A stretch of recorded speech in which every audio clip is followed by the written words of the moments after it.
Hey everybody, it's Matthew. Before the show this week, I just wanted to do a couple of quick plugs. I recorded an episode recently of Poetry Says, Alice's podcast, that she just put out, and she did whatever you want to say about the original audio, or at least my contribution to it, she did a really gorgeous job editing it, putting it together with music, doing her own narration. It is all about the Mountain Goats, which is a sort of a niche American folk rock band that happens to be currently based right where I live. I'll just say, like, whether or not you like the Mountain Goats, she just did a really lovely job composing this thing. I mean, I think Alice is one of the podcasts, I think probably more than any of the other Ratbaggy poetry podcasts I've messed around with. I think hers is the one that seems to approach the quality of art most nearly. Anyway, I'll put a link in the show notes to that episode, but it's really worth a listen, if only for her the way she put it together. She really produced and edited it beautifully. So do check that out. Also, I will be at the Newburyport Literary Festival this weekend. I think it starts Friday night. I will be there throughout the whole thing.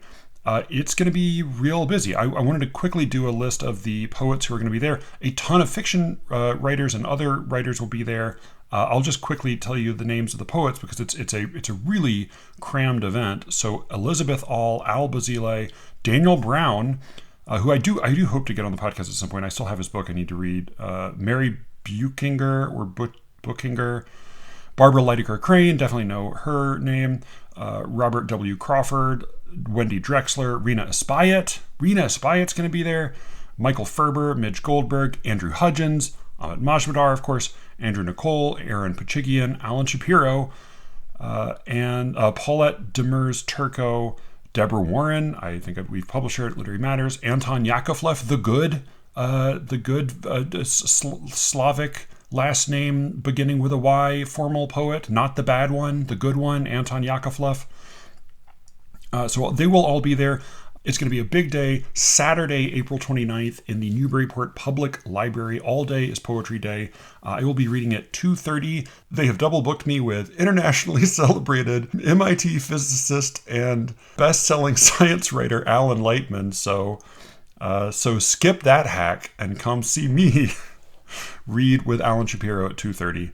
It should be a lot of fun, and I look forward to seeing all of you who will be there. And if you are in the New England orbit, then drop by and say hello to me, or my brother will be there, who basically is identical to me but slightly shorter. So since most of the people I'm going to see there have only met me online, I'm thinking of using him as my doppelganger during at least portions of the weekend. So come meet me or my brother. Don't worry, you won't know the difference.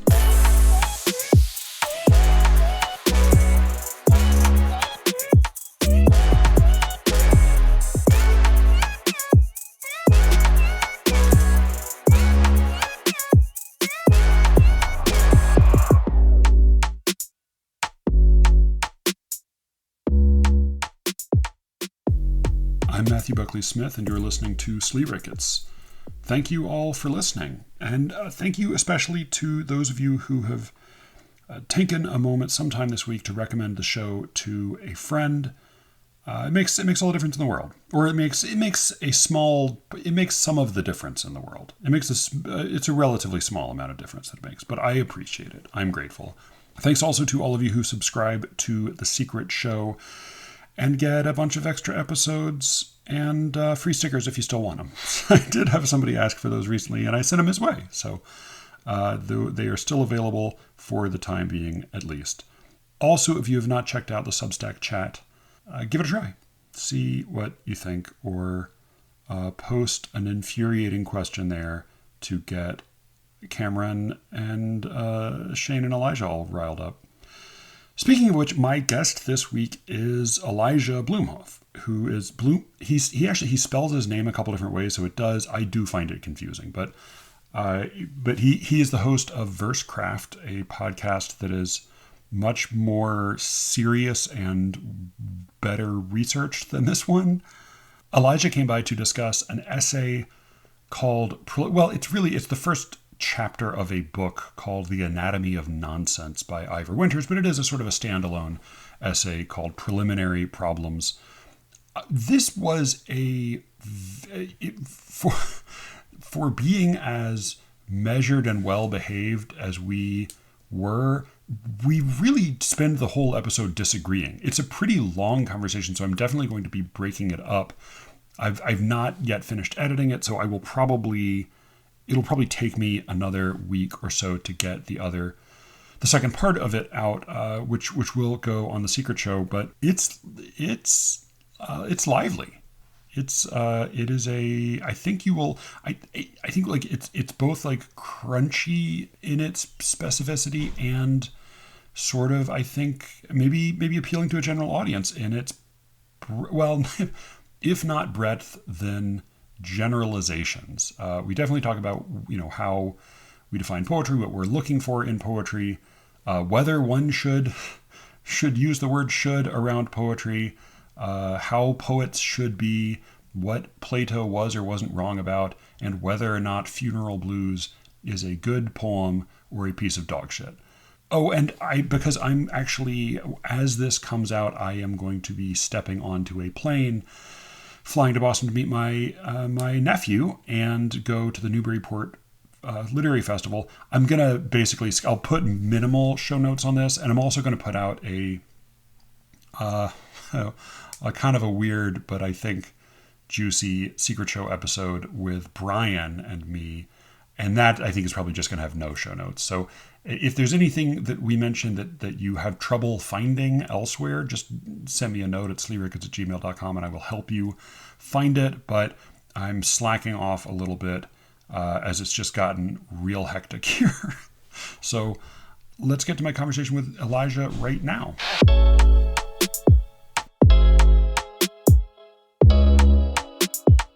All right. Well, I did want to ask you, because I have been out in the prosody wilderness for so many years now that I realized that I am, with the exception of like a few exchanges here and there with Shane or Ryan or Josh Megan, I'm mostly scanning in the dark.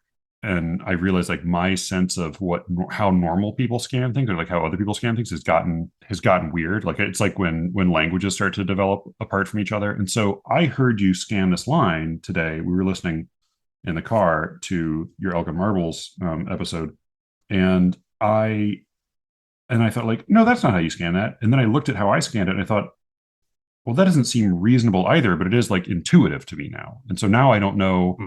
I think there's some range of like normal variation across different ears with scansion, but like I now am curious like how one anymore can gauge that. I guess like particularly because it seems like with fewer people bothering even to think in this way, there's less and less of any sense of like any kind of ruler for this. But yeah, I'm curious because you've done most of this also like apart, like they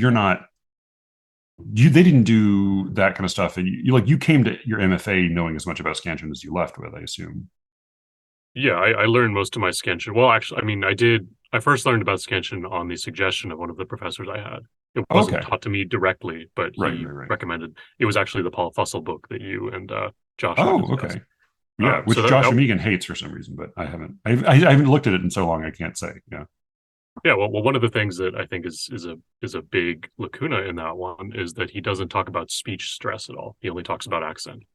And so reading Timothy Steele more recently, I read All the Fun is How You Say Things sort of as preparation when I was first starting the podcast. Right. And I was like, oh shit, there's this entire other thing that I wasn't even really considering. How does he talk about that? Because I know about distinctions between stress and accent, but I've not heard that expression, speech stress. So speech stress are the emphases that you put on words when you're saying them. versus accent, which is a theme of, is this relatively stronger or weaker than the syllable next to it? Yeah. So when speech stresses and accent are equivalent, then at least if that goes on monotonously, then you have that sort of sing-songy effect. But a lot of times, because there's a lot of subtlety in speech stress, but it still follows that pattern of relative strong, relative weak, and so it has the correct number of acts per line. So sometimes even as I had I gave examples of, I forget which episode I talked about speech stress in, but whichever one it was, I gave an example of a line which had fewer speech stresses than accents, a line which had an equivalent number, and a line which had more speech stresses than accents. And like the one that had more speech stresses than accents was a Miltonic line, the fogs or the Les Fens bogs line, where almost every word is hit really strongly. But relative to each other, there's a slight discrepancy between how much you accent it. So it's still an iambic line, but almost all the words are speech stresses. All right.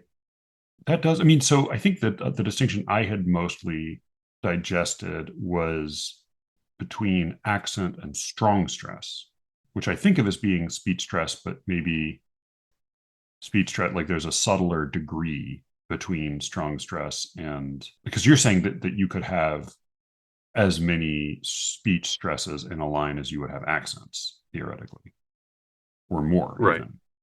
Whereas I tend to think of like most sentences have like maybe 1.5 or 2. Most like line length sentences are like 1.5 or 2 strong stresses, or maybe if you're, depending on how you want to measure it, like an Anglo-Saxon line, you're hammering some things, but that's not. I typically think of like Anglo-Saxon stresses as being firmer than like accentral syllabic accents. Yeah, and I think that's partly because of the alliteration. I think alliteration adds punchiness to it. Yeah. That makes sense. And I do think that in general, there are fewer speech stresses than accents. I think that the Miltonic line is a real exception. Right. And that's one reason why I picked it out, because it just illustrates so well how percussive and weird you have to get in order for there to be more speech stresses than accents in a line. Okay. Huh. All right. So that's funny, because I think what I may have been doing for a while now is scanning according to speech stress, but allowing myself a lot of variation, and then being surprised when Ryan says, "Oh, your lines are almost insanely regular," because to me they feel much more irregular because I'm thinking about speech stress. Yeah, it might just be that it's so ingrained in you to alternate weak strong in terms of the syllables relative to each other, that it ends up that way.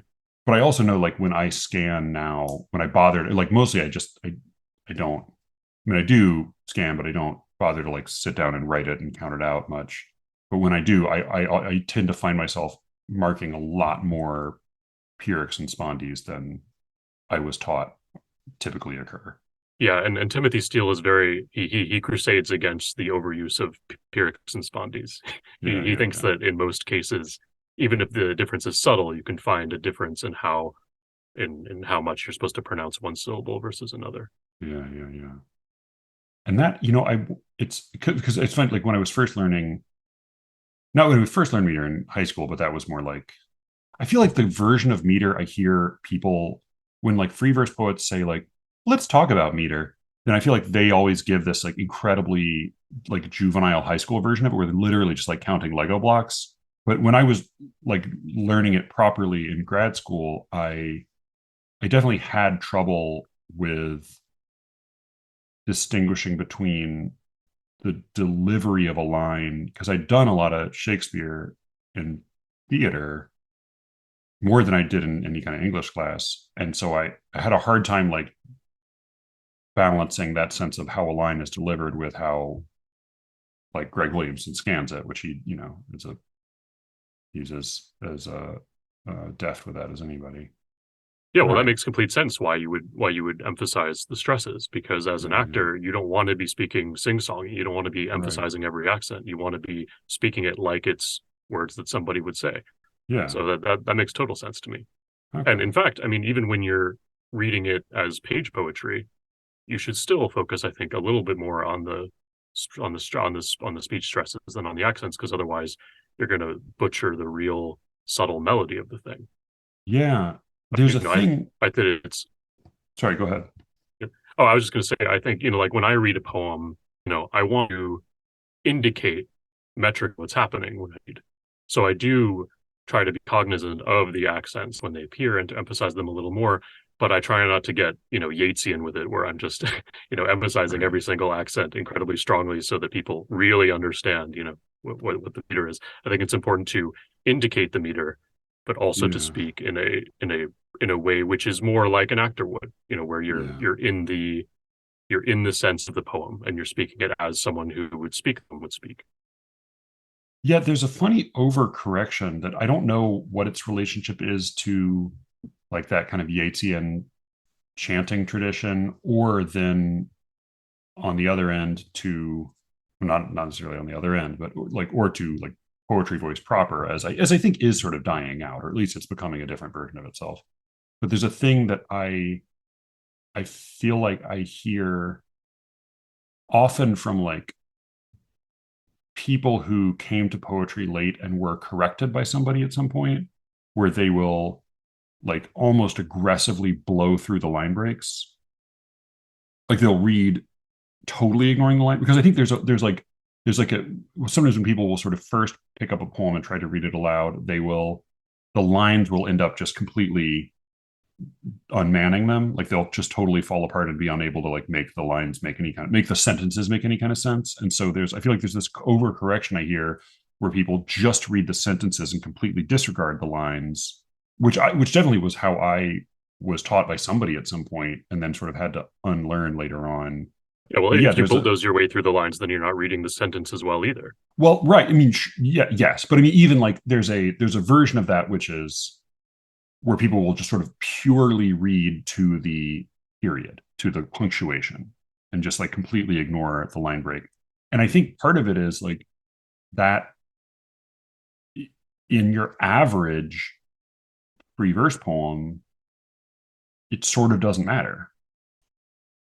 And Right. not all Yeah, I mean, free the verse line poems, break not is pretty great for you, arbitrary. right? Like they're arbitrary enough that the poem becomes annoyingly poetry voicey if you pause the line breaks, particularly if you pause heavily or you sort of, and if you start to do that sing song voice. But it ends up it's like there's this, it's a correction for poetry voice that ends up then translating very poorly to formal verse, I think.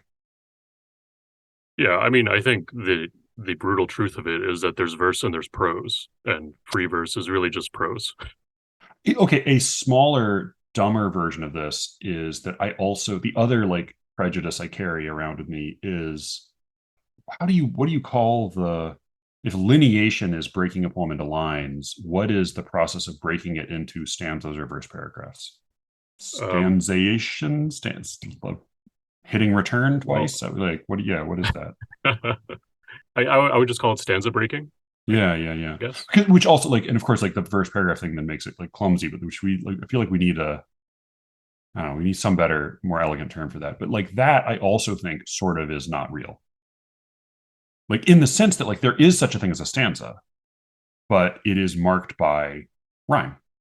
And like you can hear it. You can hear it when the stanza is over.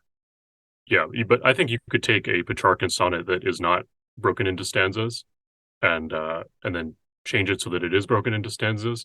And while it would be pretty much the same poem, I think that you would get the sense that the author was emphasizing a stronger break than there would be Oh yeah. otherwise. Oh, totally, totally. Right. Yeah. You could break it. You could make it into a visible octave and sestet, or not, or you could break it into two quatrains and two tercets visually. Sure, fine. Like, but I think like the feeling I had for a while, because I know like I had I think it was Stephen Campa in graduate school. He like made the observation at one point. He was like, tercets are really hip.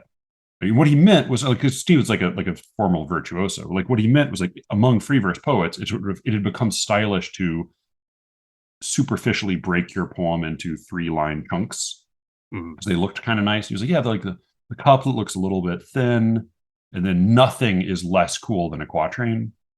Like you break your poem into quatrains, it's just like a neon sign that says like this is not going to be cool. which is a shame because I mostly write in quatrains. but like visually, that was a strong signifier, and like the feeling I had at the time was like it's all just sort of silly. Like it's not a real change. Whether you hit return here or there in this free verse poem, you're kind of breaking things up here or there. And I think similarly, my feeling is that like it definitely changes the presentation on a page, and I totally will avoid representing quatrains in a poem just for that reason. Don't even if I don't break the lines so as to violate the original lineation and rhyme, I will just make it a stychic poem rather than break it into quatrains. But my feeling is still like whether you do that or not is like the girl in the romantic comedy like taking down her ponytail and taking off her glasses. Like it's not a real change happening. Yeah, I mean, I think that just as commas can make real changes, and obviously commas have their own grammatical functions. But I think insofar as commas create a little bit of a pause before something, I think that the space on the page can do that too for the reciter and even for the person who's reading the poem. So I think that spaces are not purely typographical. I think that spaces visually correspond to a certain oral perception as well.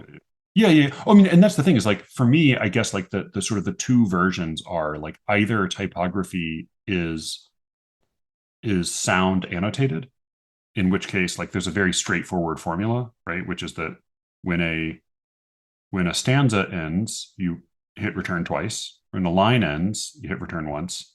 When a line is shorter than the average line, you indent, right? Like all of that is like annotating sound. I also, though, just for the sake of spoken rhythm and often just like forcing things to slow down, I will use commas extra grammatically sometimes. And my secret in my heart of hearts, my feeling is like commas also aren't really real. Like it's like obviously it's not like obviously like commas do in some cases like correspond more like rigidly to grammar and other things, but like I kind of feel like it's still just like it's like a decoration. It's like, what if you let's put a little flag pin on his suit. There, that was kind of nice there. There we go. Well, it's interesting that you would think of all of this as arbitrary given what beef you have with poetry voice, right? Because where, how someone recites something does matter. Yeah. And how you recite it is going to depend in part on the typography, in part on the punctuation. So, these might be small changes, but I think that insofar as they change in a small way the music of the poem and by extension the emphasis of the poem, I think that is something to consider seriously. But poetry voice is seldom like the poet reading the typography, right? Well, I was just saying that to illustrate that how a poem is read makes a difference, right? Oh yeah. Definitely. And how a poem is read is partly determined, or at least suggested by the way that it's laid out on the page, the punctuation, etc. Definitely. Though I also feel like my feeling about reading is very much like my feeling about adapting things to movie or to some other medium, which is as well as my feeling about the reason I don't do translations properly, I do like thefts and imitations, is like allow the new medium and the new artist to just reinvent it. Like I would much rather have somebody take a novel I love and just sort of make up a new thing and that was a good movie that was sort of inspired by that novel than try to transpose it into film. And similarly, I think if you're going to read a poem, you almost need to say like, well, for this particular occasion, in this set of circumstances, I need to take some words and do something that's going to like entertain the audience and bring them in and hopefully move them somewhat. And I'm not choosing this poem arbitrarily. It's not like the subject or the content doesn't matter. It's just that I think you sort of have to make a whole other set of choices because you have a different set of responsibilities. And those responsibilities also end at the end of that reading. So that I don't take poems by poets I love and then try to like butcher them when I read them to other people. But I do with other poems and with my own poems. I'm much more willing to like the joke. I don't know if this is actually true, but like the story you would hear is that back in his prime, Christopher Walken, when he would get a script, because he has that obviously very distinctive idiosyncratic delivery, and the first thing he would do is scratch out all the punctuation. and then rewrite his own punctuation according to his whim, which is, it's like whether or not he was doing that in actuality, it's certainly what it sounds like. And I kind of feel like that's what you have to do when reading aloud, but also that like the choices you made when reading a poem aloud are only as real as that reading. Well, presumably you're putting your seal of approval on the way you read it aloud as the way that you think it ought to be read, or the way that you prefer to read it because you feel like it brings out the meaning of the poem best. And also, I mean, it's not just oral, it's not just oral recitation. It's the mind reading on the page, because 99% of the time that's what's happening. And not everyone is going to have their own ideas of how best to recite a poem, even in their own head. And the author giving a visual indication of how things should be phrased can be very helpful. And if we assume, which we probably should in most cases, that the author has the best idea of what they're trying to communicate, more so than anybody else, then it's good to have their inputs, their suggestions on where to emphasize certain words, where to pause.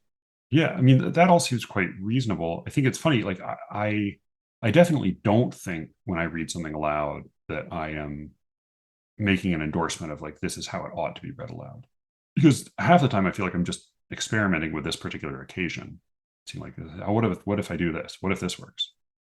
Because I feel like my primary, it's like the writer's primary responsibility is to the reader, and the reader aloud, the oral performer's primary responsibility is to the audience, and like that particular audience in that moment.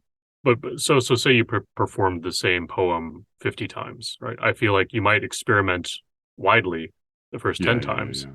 And then once you found what worked, once you found the best way to communicate it, you would probably stick to it. You would probably, unless you felt the vibe was off or something, or you had a new idea of how to interpret it, you would stick to what you thought was the best way to represent that poem to a general audience.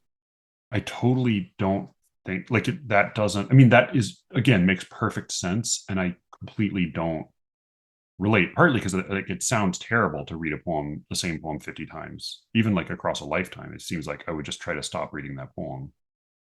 Even like if I'm reading aloud to a class, reading a poem I'm teaching that's a canonical poem, I think I still, like when I've done that in the past, like I still try to shake up my reading of it just to try to wake myself back up and just sort of see what I can break loose. It was fun. I had a conversation with Jonathan about this a little bit, because Brian and I both in one of the first AMA said that we sort of liked having new discoveries to make when teaching something. And Jonathan's observation, which I think was reasonable, because he is also a school teacher and has done that for a lot longer and a lot more full time than Brian and I ever did. And his observation was like, that's true and that's great, and also do it longer. Like if you do it enough more times, it's not just that you find sort of the best ways to do it or the ways that work best for you, but that you also sort of go past being bored with it and back into a new rhythm, which is maybe fairly consistent class to class, but is also not stultifying for you or the student, but more the way like like if you're, like if you're an athlete, there are certain movements you're going to make, especially like a tennis player, you're going to make like with this extreme precision and repeatability. And that's not because it's gotten boring. Which seemed like a reasonable point to me. Like I don't have his experience, but that seemed like that rang true enough. Yeah, I think that the piece under consideration has to be good enough, has to be rich enough to merit being read year after year after year after year. Like Shakespeare is going to be much more unlimited in what he can provide for you than reading John Grisham for 20 years in a row. That's and that's the horror. I think for me is partly like I wouldn't want to be reading my own work that often, that many times. It's like I know I definitely can't stand up to my own boredom and irritation with it. All right, the line was wasting of old time with a billowy mane, wasting of old time with a billowy mane. Which then, like, once I looked at your scansion and then looked at my scansion, nothing made sense to me anymore. It's like I can't. This is just like a Klein bottle.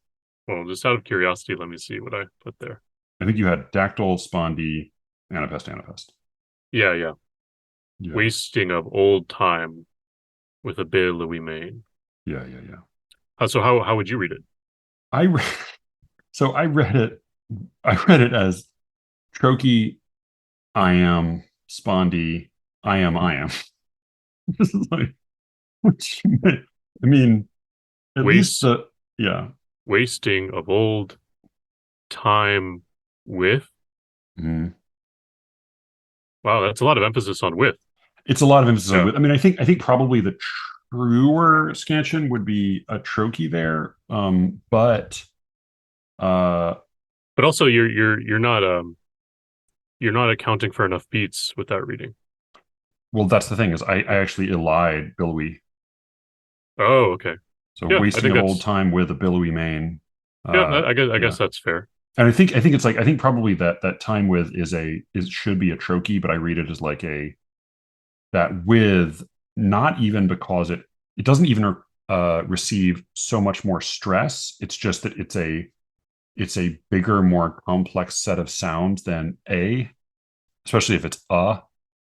And so I just sort of I end up marking it more than I mark and it for with a bill to be an anapest, it feels like it needs to be with a like those two short syllables need to slide together more than I feel like they do. But I don't Yeah. think that with merits that much emphasis. Like what if I were to speak it wasting of old time with a billowy mane?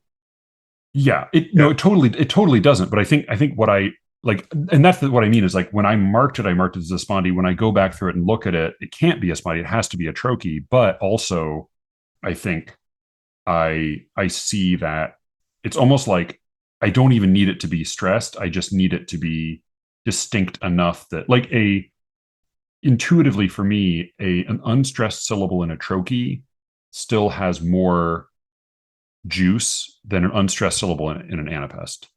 Mm. Like those two unstressed syllables in a row leading up to the stress feels like they smooth and slide together in a way that those don't feel like they can. But again, that's not a prosodic argument. That's like a weird idiosyncratic argument.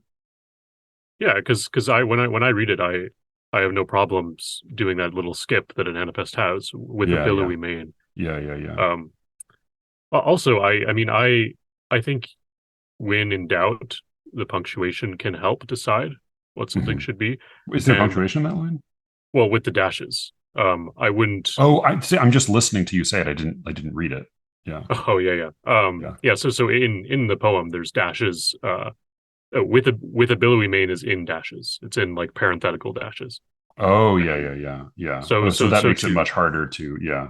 right. So to say that time dash Time width and is width. one Yeah. foot, I think I don't know that you can Oh say my God, that only makes me want to scan it as a spondy more. that. So here's a wild thing. Because I think, and this is where I think like I'm like I'm like building a cargo. I'm like a cargo cult of one in the woods. Like or like I'm like a Casper Hausen and the like developing my own sense of like my own private language in the wilderness.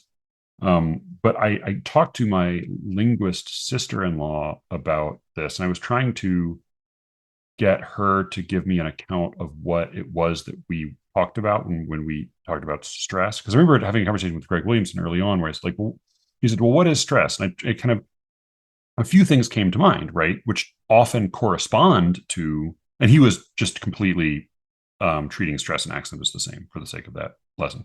And like one thing that came to mind was, well, when a vowel is long, it's more likely to receive that mark. And when when it takes a while to say a syllable, it's going to be more like the example of strengths being the longest single vowel word in English, right? And Mhm. you could imagine positionally strengths not receiving a stress, but it would just be really hard not to like. It's like you need to take a drink of water afterward, you know. And he said, well, those aren't real. Those aren't consistent enough elements to account for stress. He thought the more reasonable and universal one was that stress was an increased quantity of air expelled. And I thought like that seems reasonable enough. But then talking to Anna, my sister-in-law, I tried to like explain what I meant by stress and what prosody was. And then I realized that she was accounting for all of these different things. Basically, she said, like, well, what do you mean by stress? I said, well, like the accent in a word where the obvious and dumbest example is like a 2-syllable word. Almost every 2-syllable word has an obvious distinction, and one of those syllables getting a stronger delivery than the other. And she said, oh, that's accent. And she said, well, accent is one kind of stress. And she wasn't talking about spoken stress or strong stress. She was talking about, like, basically, she had about 15 elements linguistically, all of which were sort of categories of stress. But what I realized is, like, looking at some lines with her, she couldn't scan a line to save her life because she saw saw too much nuance. It was like each of these would be a different color, a different thing for her. And so in a way, prosody is this sort of like, it's almost like rendering an image in black and white in order to make it legible. Yeah, that's fascinating. I think that accent is not something that anyone has a very firm technical definition of. I think that I think the closest people get to defining what it is to say that it is a complex of several elements, that it involves volume, that it involves duration, that it involves, expelling air. Although, on the purely expelling air account, every F would be an accent, right? No, exactly. Yeah. But actually, it's that association with vowel length, which is why it took me forever to understand what quantitative meter was.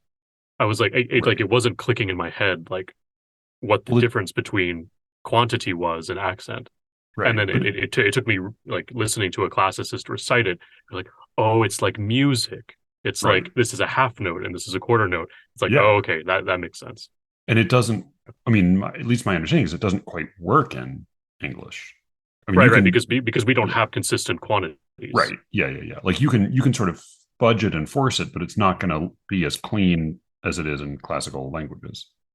Right, because in Greek and Latin, it's so regulated the length that a given vowel gets in a word. Yeah, the example I used to use with students was when I was in, I can't remember if I mentioned this on the podcast, but a kid I went to camp with who was French and was really excited about American culture. And he said the thing he most wanted to see while he was here was Our Lady Visson. And I was trying to figure out Our Lady of what? And of course, what he was trying to say was Harley Davidson. But he was giving all of the syllables the same stress, and so it was incomprehensible. Right. All right, good. Well, that was sufficiently nerdy. We did start to flirt with some of the themes, though, in this Ivor Winters essay that you sent me, which drove me fucking crazy. So tell me about that. Tell me what drove you crazy. I feel like I want to. So this is called Preliminary Problems. This is the first chapter in a book, or the intro to a book. Yeah, the book is called The Anatomy of Nonsense. Yeah. I didn't know that was what it was called. Yeah. That's all right. It is almost like a Wittgensteinian set of syllogisms about like how poetry must function according to logic. And right, it's like that. You got the Euclidean Spinozan feel. Right. Yeah. First problem, second problem. If this, then that. And you then happily marked this out in almost like parodically logical notation, which does sort of like spell out some of what he's saying in simpler terms and also render some of it even more absurd than it is in the original. But I think he has some statements that he makes that like obviously don't make sense. Like, if no poem is better than any other poem, then necessarily all poetry is worthless. And like, as you point out, like that's not true. Because like if no nickel is more valuable than any other nickel, like all nickels aren't worthless. Right, exactly. Your fiance had something to that effect that she said. So like that's annoying just because it's not like he's being a logician and that's not logical. But I think more than that, and I have plenty of other quarrels, but like more than that, I think his whole approach to how to read poetry just seemed like it reminded me of the way I used to feel trying to do the reading comprehension section of SAT tests, where there would be a thing like, what is the main idea, or what is the, like this, there was a fucking a Laura Miller essay years ago about where she talked about this like some friends of hers who were looking at their kids' reading comprehension test, and it was like the question was like, what is this paragraph mostly about? Like the adults had no idea how to answer it. And like 5 of the different multiple choice answers all could theoretically have made sense. And that's how I always used to feel taking those reading comprehension sections, was like the way I finally was able to do them is I had somebody tell me, probably my dad, it's like, stop thinking about it and just try to tell them what they want to like just try to give them the answer that it seems like they want you to give them. And like right, that, but then I was how do you able to determine do. that? Well, yeah, I mean, like there were other like hints. It's sort of like I mean, it's like even with the math sections, there are like one of the hints it helped me figure out the math sections better was like they very seldom want you to do a bunch of number crunching. Like usually there's an elegant way to solve it, or there's an obvious answer, or there's like a way to eliminate a lot of answers. But very seldom do they want you to like sit down and crack your knuckles and like do long division. And so usually there's a way to get around doing that kind of thing. And so like just knowing that helps you solve the test in a way that it doesn't actually help you do math better. And I basically like it was applying principles like that that got me to be able to do a decent score on the SAT. But the reading comprehension question still didn't make any actual sense to me. And to me, like that's how this felt, was like I almost felt like he was bullying me into saying like I can prove that this is what the poem's about. And I feel like fucking why, man? And so like part of me wanted to say this is annoying as shit. But then part of me also felt like I was turning it. It's what I told your man, Philip, was like, when I talk to you, I feel like I'm Allen Ginsberg, like a fruity hippie, like Allen Ginsberg. Yeah, like I'm like on mushrooms in a moo at the park. And and then when I talk to Cameron, I feel like I'm like Reinhard Heydrich. And I think like when I read this, it makes me feel like more of a hippie than I actually am. And so then the question I asked was like, okay, so what was he responding to that this felt like it was a necessary approach? And like maybe in that context, I can feel more sympathetic. But what so that people can get their bearings a little more, do you want to give sort of like an overview of the kind of argument he's making here? Because you did very nicely, I think, outline it in this like extremely generous set of notes. Actually, if you don't mind, I may even like make this available to listeners on the show notes. Oh yeah, by all means. Because it is a very helpful outline. But yeah, would you just like present a sort of a broad overview of what the hell he's doing here? Sure. So I would say that he has a few goals. I think one of his goals is to demonstrate that it's possible to evaluate art objectively. Mm-hmm. He moves on from that to trying to show that what distinguishes poetry from prose is that it has a special interest in or a special ability to convey feeling. That he thinks that meter allows one to convey feeling in a way more subtle and more complex than you can with straight prose. He doesn't say that you can't convey feeling in prose, or that's not often what prose is trying to do, but the poetry has a certain ability to do it, which is different. And then he says that rational content, which he then says in a poem is what you would call the motive, is what stimulates or what results in the feeling of the poem. That the rational content and verbal associations, and this is something else he talks about, is he goes into a lot of detail about the connotations of words. A poet is someone who knows the connotations of words and can put them together in such a way that they make a logical statement, but also by using the meter, by using the rhyme, by using the connotations of the words, they can motivate a very precise feeling. And poems succeed based on how precisely feeling is calibrated to thought. And because a poem is a rational statement, and because a poem is giving an example of how a feeling is motivated by a rational statement, a poem is a moral judgment, right? Because a poem is saying something, first of all, it's communicating something, which already shows some indication of values. And then it's also giving a way in which you would respond to those values, right? So these are both ways in which the poet is indicating a certain moral standpoint. And then Winters goes on to talk about how to question whether morality is objective, he decides it is, and he has a whole argument about that, which I'm sure is overly simplistic. Then he says, okay, yeah, well, morality is real. We can judge poems objectively, and so we should be looking for the moral content of the poem. We can judge how sound it is, and that's part of how we determine how valuable the poem is. And then he goes on to talk about how, well, it's moral judgments that motivate our actions. So what's the relationship between poetry and action? And, he's not going to say that everyone writes a poem before they take an action, or that reading a poem leads one to take a particular action in one's life. But he does say, well, what a poem does is it gives you an example of how someone might think in a certain situation, how someone might evaluate a situation.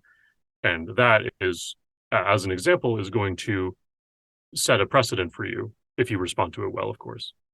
And so by reading poems, partly what we're doing is we're training ourselves to think very precisely. We're training, provided also that they're good poems, that the feeling corresponds appropriately to the motive. And so we're training ourselves so that when we are in a situation, we can act more sensitively, more precisely, and more truly. Okay. So my intuition or my perception is that there's what Ivor Winters is saying, and then there's what you make of what he's saying. And I know there's some places where you diverge from his verdict, and there's some places where you endorse what he says. And then there's my take on it. And I think I disagree with him more than you do. But then I also have some patches where I'm sort of agnostic or even unsure, because it sort of depends on what he means. So yeah, well, the SAT thing you brought up was very interesting to me, because I think it's sort of a litmus test maybe for how positively you might respond to this, because I never had a problem with that. Really? One of the things I used to put on my resumes, and I'm sorry if this is a humble brag, but I think it's relevant here. Please, yeah. I got a perfect score on my SAT verbal, and I got a perfect score on my GRE verbal too. Okay. So this was never a problem for me. So I think I take a certain delight that maybe you don't in really dissecting what something means and trying to get down to, this means X. Well, no, the thing is, that's it. I actually take a... Yeah, sorry, go ahead. I was just going to say, that doesn't mean that I don't think that you should think very subtly about language and about statements. And I think Ivor Winter says the same thing. He goes to great lengths to talk about how one of the strengths of poetry is how subtle and precise it can be. But I think that, going into a poem or going into an SAT reading and thinking, oh, there is a meaning to be gleaned from this, and I'm going to find out what it is. I think that if you're amenable to that approach, then you might react more positively to this. Well, so I think because I do really enjoy trying to dig into what things mean, but I think there is something about identifying a correspondence between like what is the statement and what is the feeling, and do they have an appropriate relationship, that especially in the context of a poem just makes my skin crawl. The like my own funny parallel story is that I did fine on the SAT, and then my dad hired a tutor, and then I took it again and I got a perfect score on the verbal, and that made me hate it more. Like that made me think like, this is bullshit. This is a bunch of, god damn it. This is totally not an indication of any kind of aptitude. This is an indication of like whether or not you had a tutor. And like, I don't even like that these were the right answers. I just knew what you thought the right answer should have been. So it just made me like more angry at the end. Like any test score. And in fairness, like when I took the GRE, I did well enough on it, but my writing score was by far my worst score. Like I scored in the like 60th percentile maybe for writing. Yeah, no, I didn't do super hot on the writing either. And I think there is a very particular way that they want you to approach that. And so if you're not trained exactly in how they want it, and actually this was something, in school in general, I didn't have problems with literary analysis, but especially in my younger years, like in elementary school, middle school, I would often get teachers saying to me, oh, this is written well, but it's not responding to the prompt. And I think because I would, just write about whatever the hell I wanted to write about. Yeah. And I, it's similar with the GRE writing, where they're looking for something very specific from you, but they don't tell you specifically what that is. Yeah. So and I didn't have a tutor for the GRE. Yeah.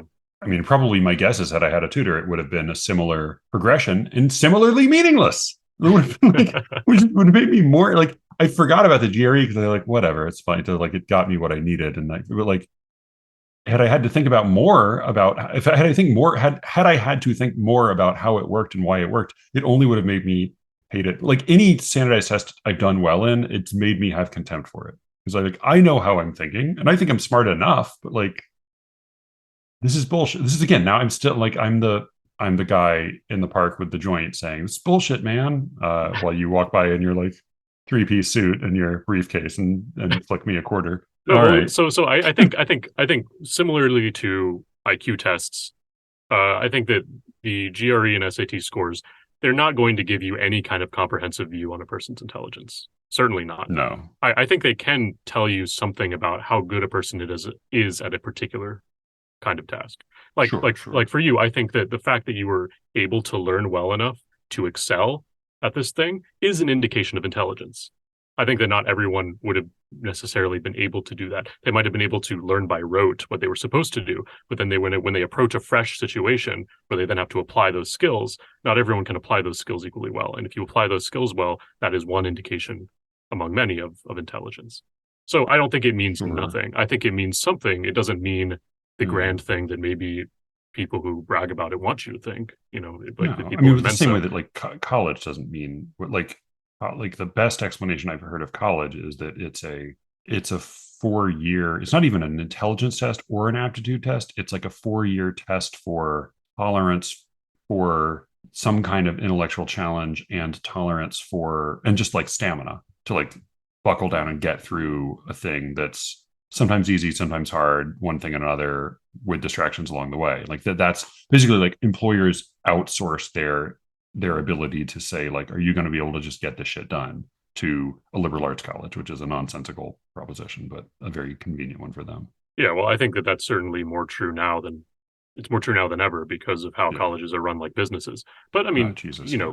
colleges, the model for how a college operates certainly has changed, but it hasn't changed so drastically that someone who went to Harvard in 1900 did well wouldn't do well if they went to Harvard now, or vice versa. You think I someone think who that went to Harvard in being 1900 would do well today at Harvard? I if think I if they think were, that's almost certainly not true. but I think I like mean, probably obviously they there would were have to people be there who would acclimated to like our society. yeah. Well, no, but But I mean even no, beyond that, I'm like I saying if think you take a given mind, I mean yeah, I definitely don't think people have gotten smarter over time, but I think the kind of things you are asked to do at Harvard, like it is definitely harder to get into the same school now than it was X years ago. Not because people have gotten smarter, but because people have gotten better at getting into college. It's sort of like running for president. Like like part of what made me just like lose all interest or hope in politics this last round of primaries was watching like, oh, what I'm really watching is a contest of who's good at running for president, which is like is a skill. Like that is a real challenge. It's a hard thing to do well, and some people are really good at it. And it has very little to do with anything else. And like, which is not to say like I love college. I think liberal arts education is a wonderful thing. I just think it has less and less relationship to anything else, and especially when it comes to like admissions departments, that's almost like a whole other. That's almost just its own category of concern. yeah, I think that going to school, going to classes, getting your work done. I don't think that the daily life of a Harvard student from 1900 and now is that different. I think there are some big differences, and like you said, it's a more cutthroat world now than it was then. But I think if you take a very bright student from that time and give them all the tools they need to succeed today, they would also do well. I think that being good in an academic environment is a real skill and nothing to sneeze at. I don't think that it means that they're necessarily smarter than people who don't do well in an academic environment, Yeah. but I think that it is one indication of your ability to, I mean, obviously your work ethic, but also your ability to process information well a certain way. And I think that that can be valuable. I don't think that it has as much value as people often tout it as having. And again, I don't think that just because you went to X state college versus Harvard that that makes you any less intelligent. I didn't go to an Ivy League school. I do have a little bit of insecurity about that. Sometimes when I think about people who I know who went to an Ivy League, or the fact that I could have gone to an Ivy League, there's a little twinge of regret in my mind. But then I have to tell myself that's a fallacy. Like Yeah. Yeah. Yeah. it doesn't really say anything. So no, I think you're right about that. I do think, but I don't think that it's nothing. I don't think that it means nothing to do well in Yeah. school. Yeah. Yeah. Yeah, that's surely it doesn't mean nothing. Though I'm all for animosity toward the Ivy Leagues here. Brian's not on this episode. Fuck the Ivy Leagues.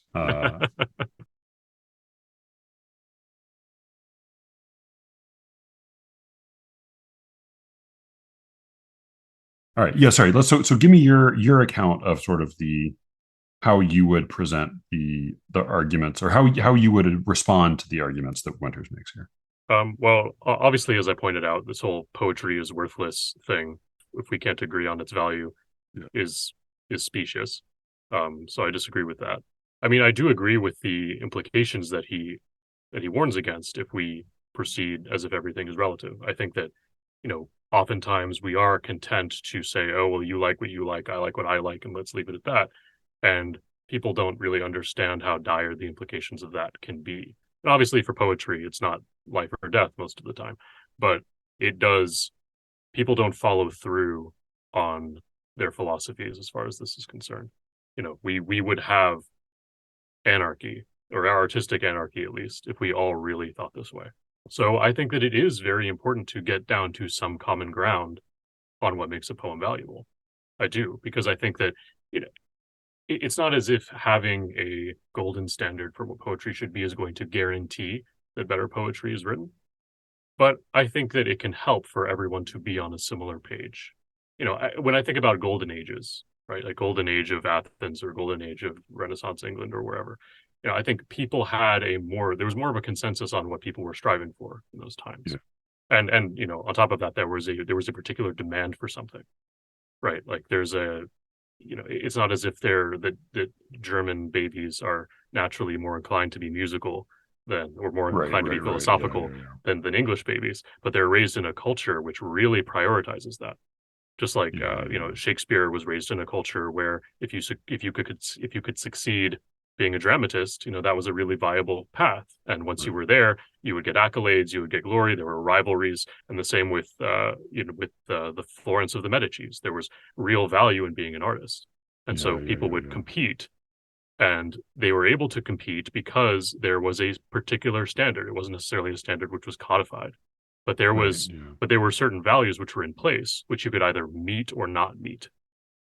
And I think that when we have a critical culture that can say this is good and this is not as good, and there's a rigorous way of showing that, then that really spurs artists to be better. If you don't have any standard, then artists are not going to have any spur to be better, because everyone's going to say, oh, that was great, it spoke to me, or it's great that you're doing that, or how wonderful that you can express yourself, right? That's not going to lead to any kind of growth. You have to have something for which to strive. I hadn't thought in those terms, but that makes a lot, because that's true for any number of things. That's true for, that's the one example in the sciences that's often offered is the space race, which just focused people's attention on certain kinds of problem solving and led to this rash of innovations. And similarly, like there's a reason we have way more top level basketball players in this country than top level badminton players, or even soccer, because not because there's anything innate about soccer or basketball, but because of what is a culture we seem to prize, or do prize. Right, exactly. And so if you have no standard by which to measure excellence, then it's very hard to cultivate a culture like that. So that's a good argument for why we're in a shit age of poetry, then. I think so. It's not just that most poetry is always bad. It's that and maybe it is. So maybe I was right about something like the criticism or the culture surrounding it, or something about that. Right, because even you certainly can say there is good poetry in every age, there is bad poetry in every age. That is true, but we don't think of the mid 18th century as having the same quality of poetry as the mid 17th century. Right, we do recognize that there are ages when poetry tends to be better, right? And there are ages when music it tends to be better, where there's just a cluster of really fine minds that are all operating at the same time. There's some kind of magic in the air, and that happens because there is a demand, and there is a standard, and there's a demand to meet the standard. No, that seems right. This is part of what I really like about your podcast, because I was listening with Ellie this afternoon to your Elegant Marbles episode, and you took a moment to articulate how it was that rhyme could be a spur to imagination. And it's an idea that like anybody who's tried to write in rhyme has experienced, or you've experienced this reality. and it's something people have referred to plenty of times, but I just appreciate how clearly and precisely you articulate these ideas. And similarly, I feel like I often have like some broad, vague intuition, and then I just need to wait for you to come around and explain what the fuck I was trying to say. So yeah, that account of golden ages actually does make a whole lot of sense, and I feel vindicated in my pessimism. So thank you. Well, but it can give us a sense of purpose, right? Like we can try to cultivate, a new golden age to the extent we can. Not that we should act like starry-eyed utopians, but we at least have a goal to work towards, and we have a goal to which we can a goal towards cultivating a standard which we can then apply to our own work to make our own work better. Yeah, I mean, which is why, like, I think most furious.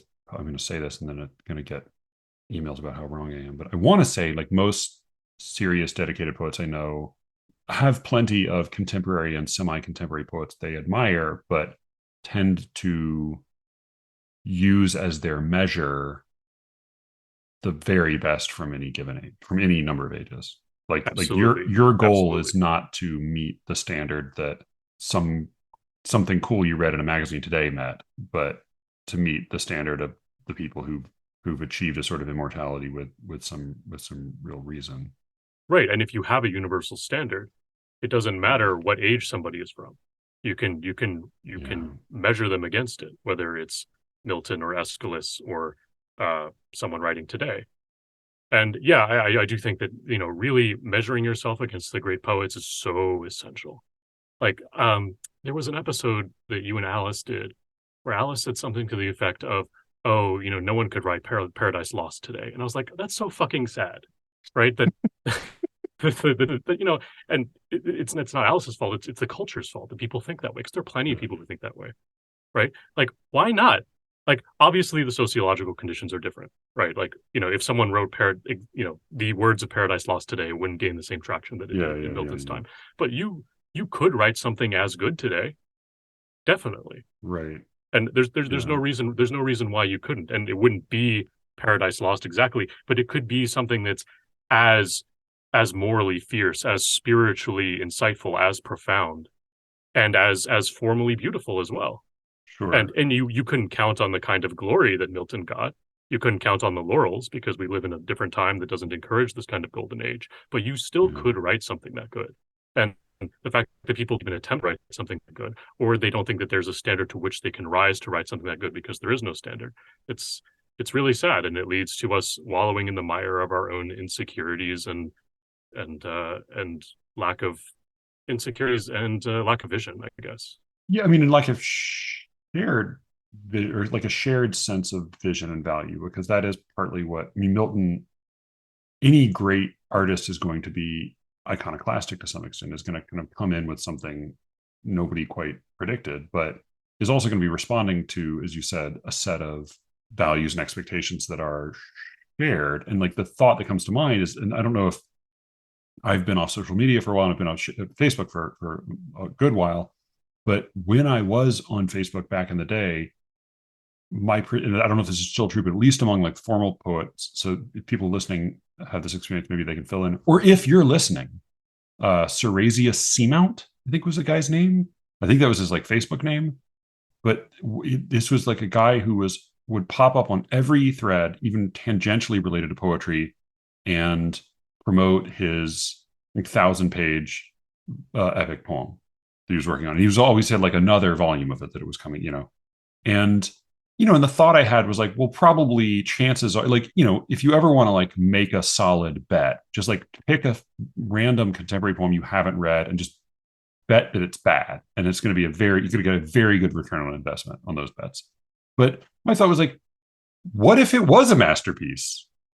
like maybe somebody did write Paradise Lost today, and you just really wouldn't know. It would be a remarkable coincidence if you found out about it. Right. Yeah, because we don't have the critics to identify it. So I was all right. Good. I was right. The problem is criticism. This still is pudding day. All right. Okay. I feel bad because now I'm going to release this Austin Allen episode where I've already like had published my rejoinder to it, but well, whatever.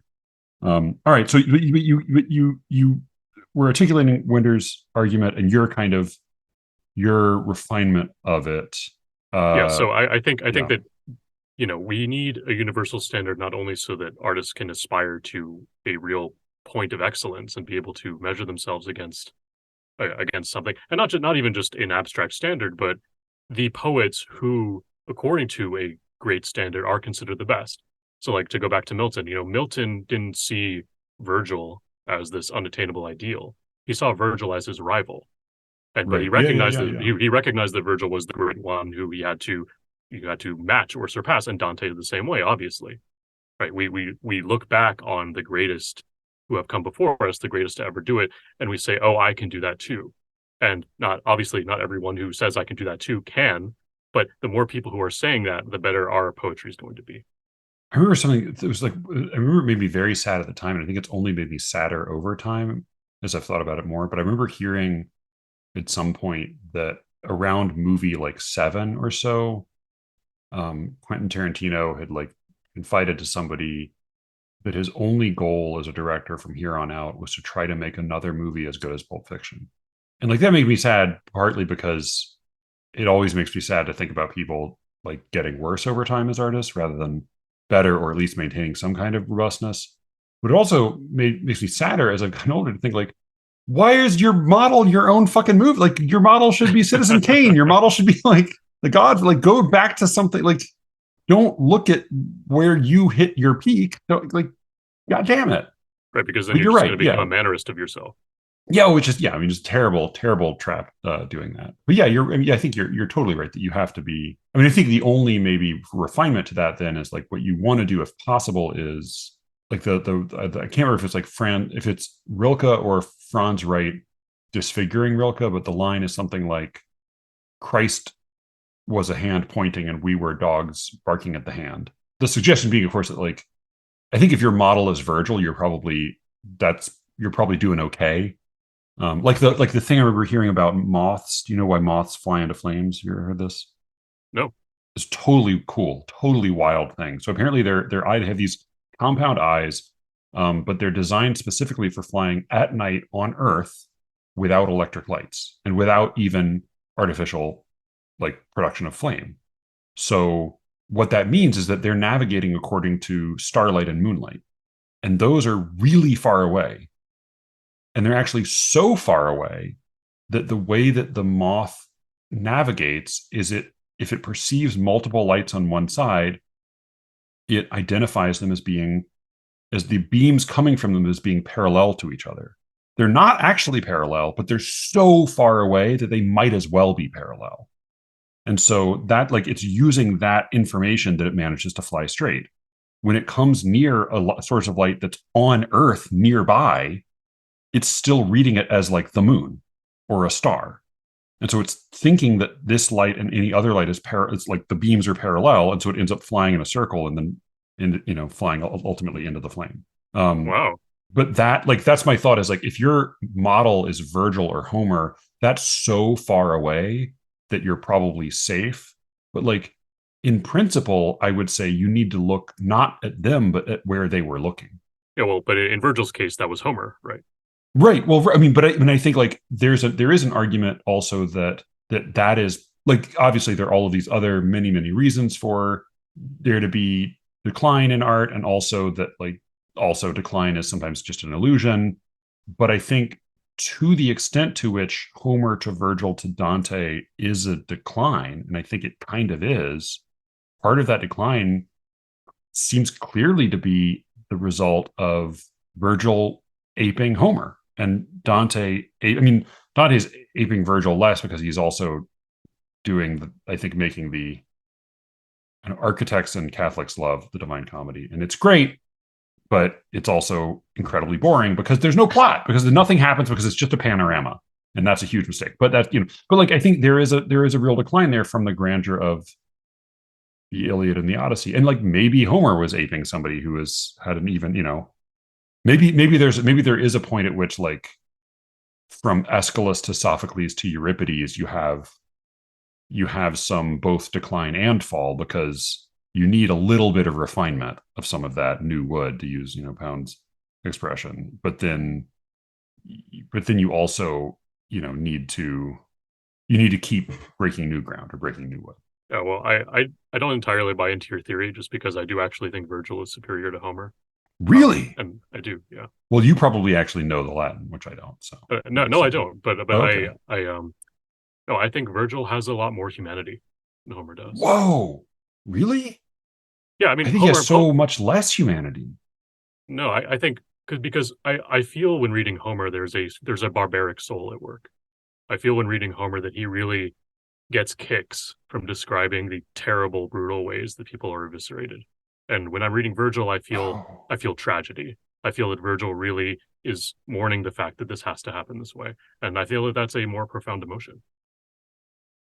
Wow. Yeah, no, but that's funny because I don't I mean, there's definitely some stuff like the thing in Homer that I most like respond to with most revulsion is that scene at the end of the Odyssey when he's like stringing up the maidens, or not them, like the servant girls who slept with the suitors. And that's just like horrible. And it does seem to be like ho, or like when the suitors like cut off that homeless man's nose, ho ho ho, like that is pretty horrible.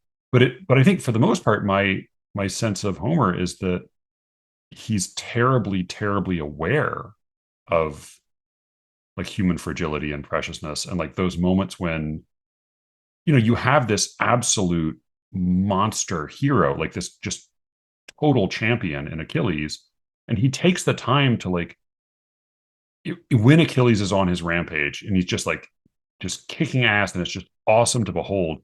He takes a moment to like have a Trojan throw down his sword and like kneel at his feet and beg for mercy. And then Achilles sneers at him and butchers him anyway. And he'll like take a moment to, I don't know if it's in the same scene or if it's in another example, like with, he'll like make us watch Achilles fail to show mercy to somebody who clearly is like not a threat to him, and like recognizes his grandeur and begs for mercy. And then he also will do that trick where he'll zoom back to like the river beside which the guy's mother gave birth to him, 100 miles away. And to me, though, I mean, those are it's a brutal world, but it's a deeply humane vision of that world. I tend to think.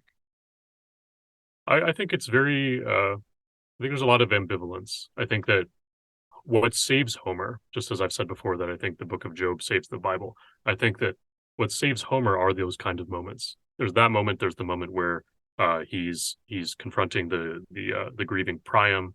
There's the moment Yeah, yeah, where yeah, yeah, Hector's son is scared of Hector because he's wearing the helmet.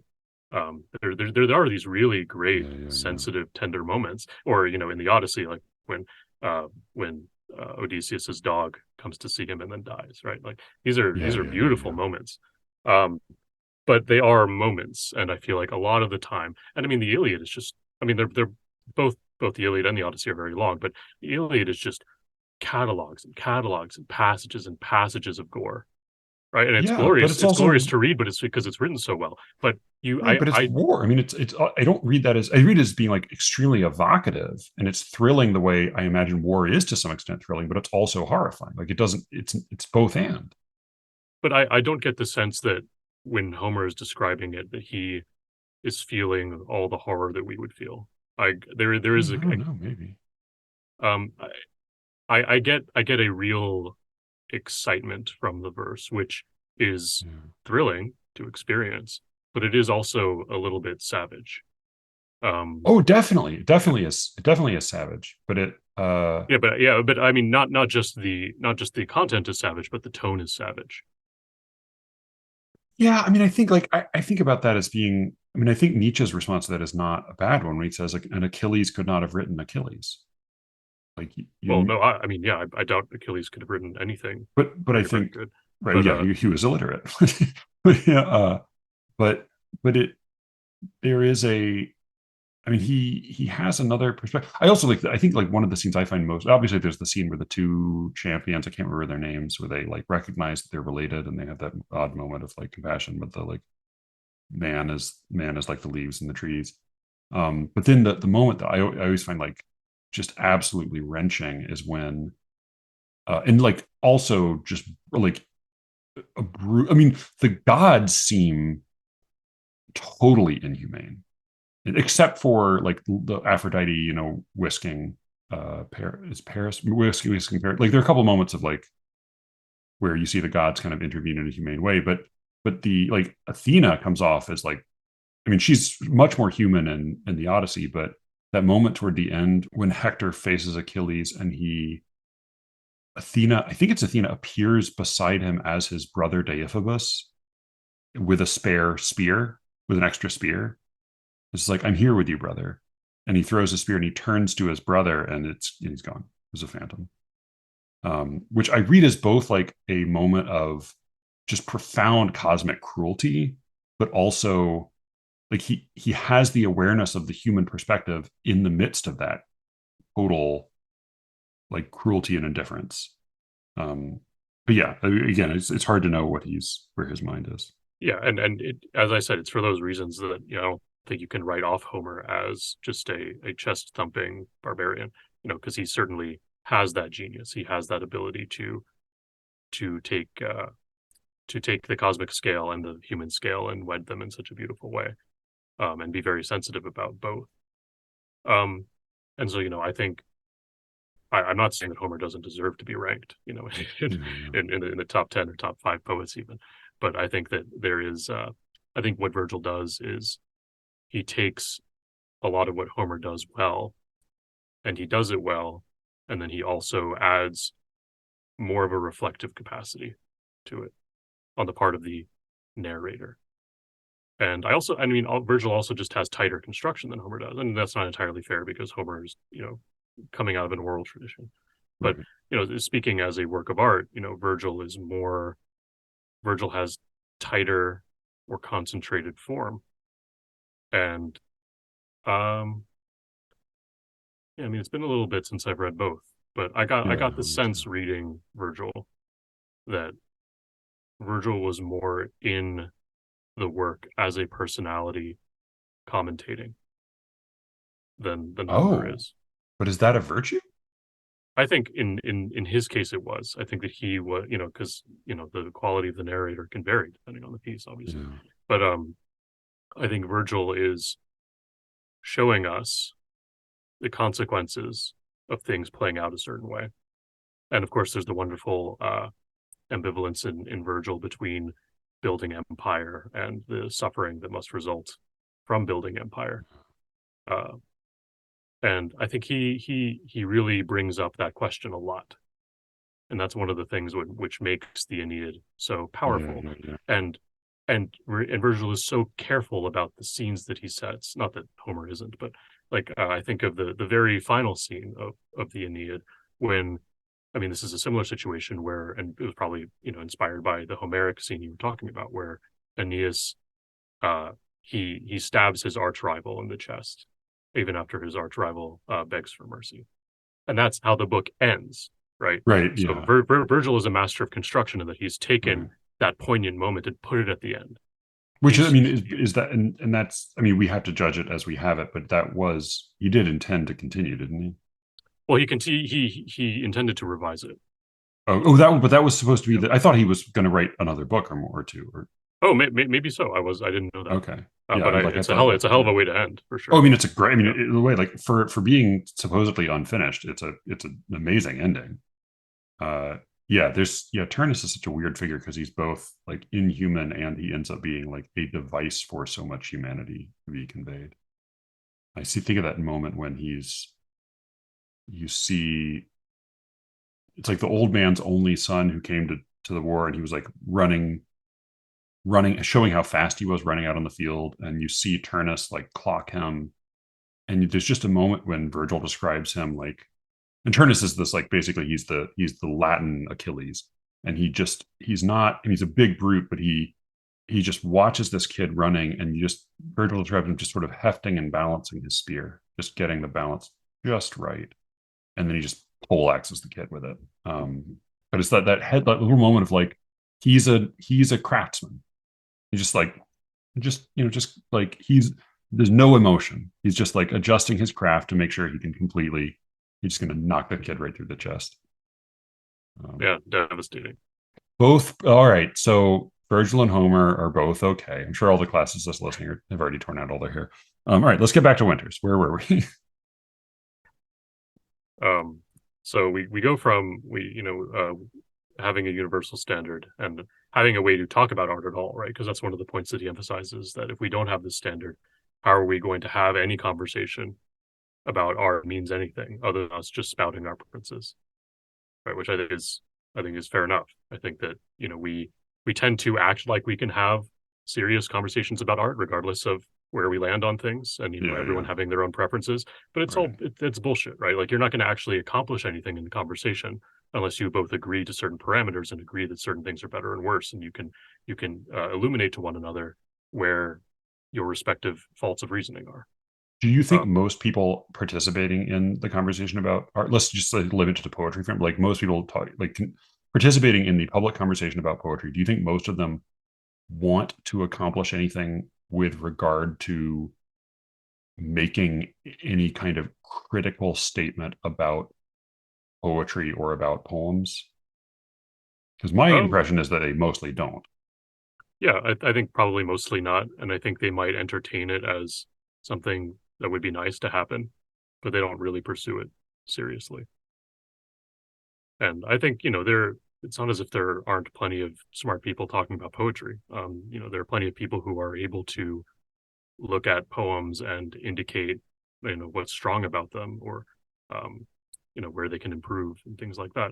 But then they're not going the extra step of saying, okay, well, this is the more valuable poem, this is the less valuable poem, this is a valuable collection or a not valuable collection, and taking it and going through it logically to figure out why that is. So often, even if people's impressions are sensitive and good and the result of many years of education and practice, a lot of times people are just saying what they feel and not giving a whole lot of justification for why they feel, and that can only get you so far. Yeah, I think I've said this before on another episode, but I do think that one of the easiest ways to get yourself in trouble critically is to make a clear and unmistakable statement about poetry. Exactly. And there's this anathema against claiming that anything is true for more than yourself. Right. Yeah, because how dare you? How dare you say, because we all just assume that we all have our own little worlds, and what's true for me is only true for me. And so it's for someone to say, oh, it's true for you too. It's like, well, how dare you invade my land? How dare you invade my space here? I'm the master. I'm the sovereign of my space. I mean, I'm the captain of my soul. Right. I mean, that romantic inclination really holds us back from achieving real ground. And I'm not saying that we can achieve linear progress in poetry over the centuries, but I do think that we can make efforts to create, at least for a time, an age that's more golden than what we had before. Or what we have now, at least I hope. At least, if nothing else. Right, yeah. Just polish this one up a little bit. All right. Yeah. So going on with that, with Ivor Winters. So is rational content in poetry necessary? Mm-hmm. Or no, he says, is rational content in poetry unnecessary given that all words given that poetry's goal is to prioritize a communication of feeling, is rational content in poetry unnecessary? And then he goes on to make this argument about how, well, words always have rational content attached to them. Words always have concepts attached to them. So you can't, unless you're speaking literal gibberish, you can't eliminate rational content from poetry. And then is there a relationship between rational content and feeling in a poem? And then this is where he gets into his Stoic psychology that I talk about here, where his theory, and I relate this to cognitive behavioral therapy, is that our feelings are based on our beliefs, right? So if you can change your beliefs, you can change your feelings. So this is something which is hard for most of us to do a lot of the time, but it is something that I pretty much buy into. I do think that even if phenomenologically we feel that feelings come first, right. Like we feel something immediately and then we justify it later, or we come up with reasons for feeling that way. I think that in order to feel something at all, you need to have a certain conception of the world to where that feeling would be spurred in you to begin with. Right? Like in order for something to outrage you, or in order for something to insult you, or in order for something to cause you to laugh or to give you joy, right? There's something needs to be tapped into about your vision of the world, about your conception of how things are, right? And so if your conception of how things are changes, then your emotional reactions are going to change as well. And that can be a long and hard process, but it is possible. So I do think that reason does lie beneath emotion. rather than the other way around. Sure. And this is what Winters believes as well. Sorry, So yeah, do yeah. want to say You know, something? you should finish your assessment because then yeah, I have thoughts about various parts of this, but yeah, continue your assessment because it's we want to get a sense of the whole argument. Yeah. Sure, sure. Yes. So, is there a relationship between rational content and feeling in a poem? The emotional content of words is generated by our experience, the conceptual content, that is the rational content. Therefore, yes, rational content is intimately, necessarily connected to feeling. It is, in fact, the cause of feeling. Therefore, if the rational content is unconvincing, then the feeling in the poem is undermined. So, he's saying that even if we categorize poetry as something that's mainly about communicating a feeling, that doesn't let us off the hook from having logical rational content, because it's the logical rational content conveyed well which gives us the feeling. When you always talk about how your measure for whether a poem is valuable to you or not is whether it rings true to you, and ringing true to you is a feeling, but truth is really a matter of rational justification. Is it or is it not? Right. So you feel a certain way, but the feeling is based on whether you recognize the thing in the poem as representing a true state of affairs or not. Yeah, I mean, I have some quibbles, but yeah, that's, I mean, so I think, yeah, so that makes sense as his argument, and you mostly accept that kind of stoic account. Yeah, I do. Okay. Okay. So then in problem 7, he asks, and for those listening, in case it wasn't clear, the whole essay is laid out as a series of problems. Yeah. So this is now problem 7. If rational statements, even words themselves, motivate corresponding feelings, what makes any statement a better synthesis of thought and feeling than the other? Statements may be more or less precise, depending on the words and therefore connotations employed and the words' relationship to one another. The statement wherein the diction of the words are harmonized to produce specific expressive effects, and the expression itself is logically motivated, will be more effective than a statement which is vaguely phrased and or unjustified by surrounding context. Exact motivation of feeling by concept is not inherent in any rational statement. Right. So he's bringing up this possible charge, which is that, oh well, if all words have rational content anyway, what does it matter? Why should we try to arrange it in a specific way? And he says, well, a lot of how sense is made is with context.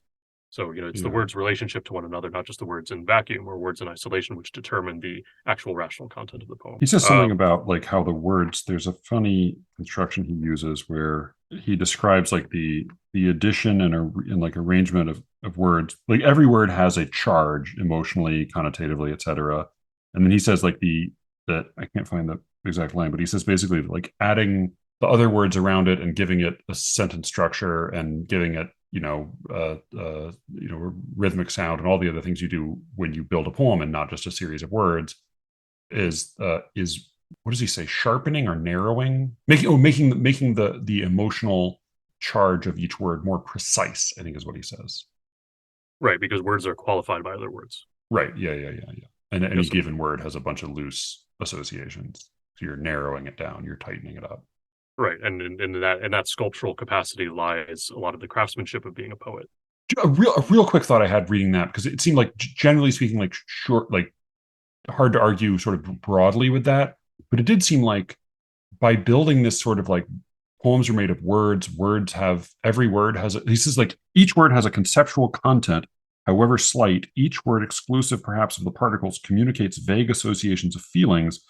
And then he seems to say that like the words bring in all of this like feeling stuff, and then by putting them together in this careful way, you make the collective impact of all those sort of like feeling charges more precise and more pointed, more targeted. It did seem to me like that this is sort of like a Newtonian account of word meaning and not like a nuclear one, where it seems to me like in poems that I respond to most, it's often not just that you're sort of refining the charge that each word had anyway, but it's like you're cracking open the atom and you're releasing something that would not have been there, even latent in the words themselves, particularly if in a poem like Meyerhoff's Waltz, where like there's like concepts to the poem that aren't present anywhere in any given word. Like there's something like where you're using the words in order to bring in things that are not not even properly speaking latent to any one of the words. Yeah, I think you'd have to come up with an account of how that works. How is it that you're bringing in something outside of the words? It's not in the words, because the words are really all you have, right? The words that are on the page and you read the Yeah, poem. but I think where you bring it in is that you know what a human mind is like, and you know what kinds of, like, an adult human mind who's been exposed to certain kinds of, like, it's the way jokes work, right? Like, most jokes don't make explicit everything you need to know to understand the joke. Like, you have to have had some experience in order to understand them, and if you are, you can build using words, none of which directly have their own. I mean, like, I think I used this line in an exchange with Alice the other day, but like, it's an extremely dumb old joke about a guy in a bar, and there's a tiny guy playing a tiny piano at the bar, and he says, "Where'd this come from?" He says, "Oh, there's a genie in the bathroom." And so the guy goes in the bathroom, and the genie says, "What do you want?" And he says, "I'll take $1,000,000." And then he's flooded with hundreds of thousands of ducks. And he comes out of the bar swimming in ducks, and he says to the guy at the bar, like, what is the genie can't hear properly? What's going on? And the guy says, "Oh, did you think I asked for a 12-inch pianist?" And like, it's obviously a stupid joke, but like, it doesn't, there's nothing about sex or male insecurity or even genitals is present in any of those individual words. And it's not even that you're like secretly sleuthing out that in those words. It's that we have a set of understandings from our experience as human beings that can be aroused through, no pun intended.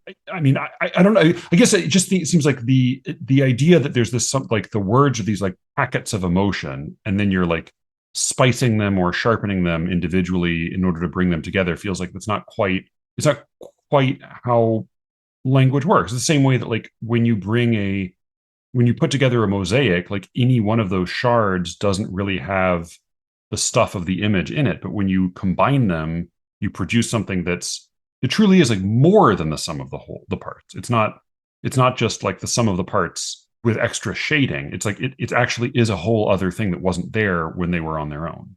Yeah, so that's the phenomenon of the Gestalt, right? And I think that he maybe doesn't reference that as clearly as he could, Sure. but I think, so words have connotations, right? And already in this distinction between denotation and connotation, we're talking about connotation, we're talking about outside knowledge, right? So this is kind of what you were talking about. Like, you need to bring your experience to the poem in order to appreciate it. So he does talk a lot about connotation. Connotation is certainly in there.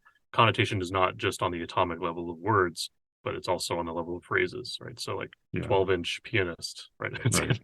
That's going to bring, that has its own associations, right? The 12 and inch and pianists don't have by themselves. Yeah, and then he also talks a lot about the arrangement, right? The arrangement of words together to bring out certain things in them, right? So I think a mosaic is a good parallel to that, where you see a black tessera as a pupil within the context of the mosaic, right? Where you wouldn't see that if it was just on its own. And I think Winters is pointing to that. I agree that he could elaborate more on that power, on that effect, but he is saying that the meanings of words gain from being surrounded by other words.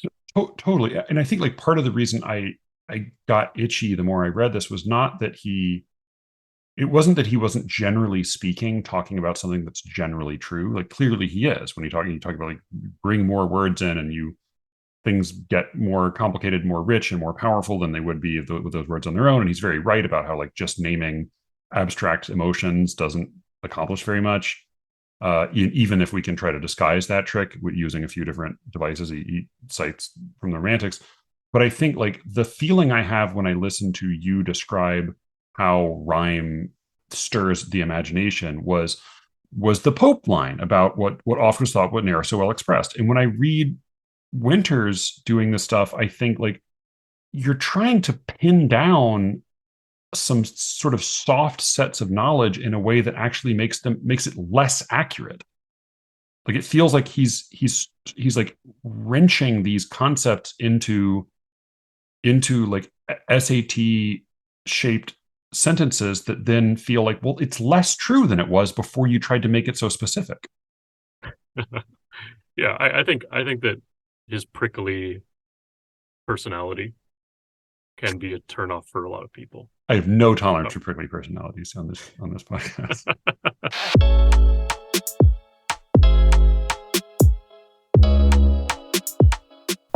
That was this week's show. Thank you again to Elijah for joining me. You can go find him. Just check him out on Versecraft. It's his podcast. It's very, very much worth listening to. And if you disagreed with him here, then boy, you're going to disagree with him there. But it's always an enriching and informative listen. You can reach me, as always, at SLEERICKETS@gmail.com. And with any luck, I will be speaking to you again very soon. Until then.